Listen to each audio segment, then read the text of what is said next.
তুমি মরার পর কেউ তোমার চেহারা নিয়ে আলোচনা করবে না, আলোচনা করবে তোমার চরিত্র নিয়ে। তাই চেহারা থেকে চরিত্রকে বেশি সুন্দর করো।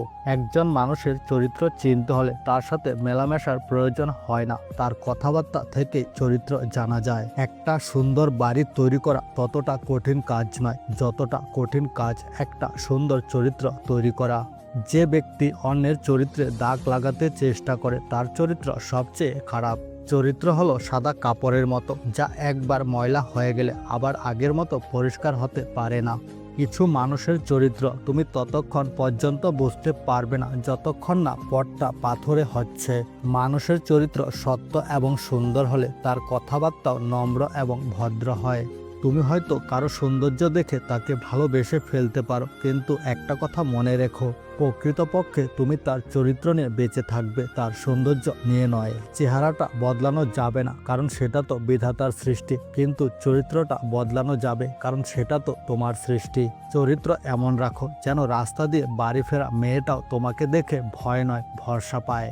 কয়লা ধুলে যেমন ময়লা যায় না, ঠিক তেমনি কিছু মানুষের স্বভাব ও চরিত্র পাল্টায় না। চরিত্রবান জীবনসঙ্গী খুঁজে পাওয়া মানে জান্নাতের একটি সিঁড়ি খুঁজে পাওয়া। দায়িত্ববান স্ত্রী একজন পুরুষের অহংকার, আর চরিত্রবান স্বামী একজন নারীর অহংকার। একজন নারী তার স্বামীর সম্পদের কারণে কখনো সুখী বা অসুখী হয় না। স্বামীর যোগ্যতা ও চরিত্রের উপর তার সুখ বা অসুখ নির্ভর করে। জন্মসূত্রে সবাই মানুষের চেহারা পায়, কিন্তু সবাই মানুষের চরিত্র পায় না। একজন মানুষ তার ঘর বদলায়, পোশাক বদলায়, সম্পর্ক বদলায়, তারপরও সে অসুখী থাকে, কারণ সে তার চরিত্র বদলায় না। যদি আয়নায় মানুষের চেহারা না দেখা গিয়ে তার চরিত্র দেখা যেত, তাহলে মানুষ চেহারা সুন্দর না করে তার চরিত্রকে সুন্দর করার প্রতিযোগিতায় ব্যস্ত হয়ে যেত। জামা কাপড়ে একবার দাগ পড়লে যেমন উঠতে চায় না, ঠিক তেমনি মানুষের চরিত্রে যদি একবার দাগ পড়ে তাহলে তা আড়াল করা খুব কঠিন। আয়না যতই দামি হোক প্রতিচ্ছবি কিন্তু তোমারই থাকবে, তেমনি পোশাক যতই দামি হোক চরিত্র কিন্তু একই থাকবে। মানুষের শরীরের সব থেকে সুন্দর গুণ হলো চরিত্র। সেটাই যদি নোংরা হয় তবে মন তথা চিন্তা সুন্দর হবে কি করে? শিক্ষকের চরিত্র এমন হতে হবে যে যাতে তাকে দেখলে শিক্ষার্থীর মনে শ্রদ্ধার ভাব জেগে ওঠে। চরিত্রের কারণে অনেক সম্মানিত ব্যক্তি হারিয়েছে তার সম্মান, আবার অনেক নগণ্য ব্যক্তি কুড়িয়েছে বিরাট সম্মান। তাই সর্বদা চরিত্র ঠিক রাখুন। ফুল ফুটতে দিন, মৌমাছিরা স্বয়ংক্রিয়ভাবে তার কাছে আসবে। চরিত্রবান হও, পৃথিবী নিজেই মন্ত্রমুগ্ধ হবে। মানুষ প্রতিষ্ঠিত হওয়ার পর যে ব্যবহারটা করে সেটাই তার আসল চরিত্র। আপনি কত শিক্ষিত তা গুরুত্বপূর্ণ নয়, আপনার চরিত্র কত উন্নত তাই বেশি গুরুত্বপূর্ণ। আপনার চরিত্র যদি ভালো হয় তাহলে একজন দুষ্টু লোক আপনাকে যতই বদনাম করার চেষ্টা করুক না কেন, লোকে তা বিশ্বাস করবে না। যে ব্যক্তি অন্যের খারাপ চরিত্র নিয়ে অভিযোগ করলো, সে নিজের চরিত্রের খারাপ দিকটি প্রকাশ করে দিল।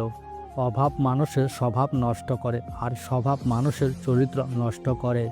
টাকাওয়ালা পরিবারের বউ হওয়াটা ভাগ্যের ব্যাপার নয়, বরং একজন সৎ চরিত্রবান জীবনসঙ্গী পাওয়াটাই ভাগ্যের ব্যাপার।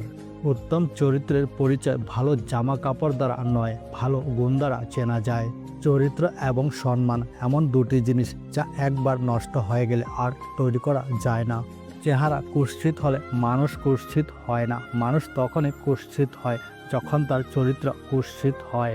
একজন মানুষের চরিত্র থেকে জানা যায় সে মহৎ নাকি অজ্ঞ, বীর নাকি অহংকারী, পবিত্র নাকি অপবিত্র। অন্যের চরিত্র নিয়ে তারাই কথা বলে যাদের নিজের চরিত্র ঠিক থাকে না। যার চরিত্র যেমন তার জীবন সঙ্গীও হবে তেমন। লোকে যা প্রকাশ্যে করে তা অনেক ক্ষেত্রে তার আসল চরিত্র নয়, লোকে আড়ালে যেটা করে সেটাই তার আসল চরিত্র।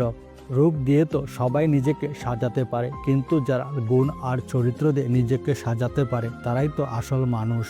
মানুষ যা অর্জন করে তার মধ্যে সবচেয়ে সুন্দর হলো চরিত্র। সুন্দর চেহারা কখনো সুন্দর চরিত্রের চেয়ে দামি হতে পারে না।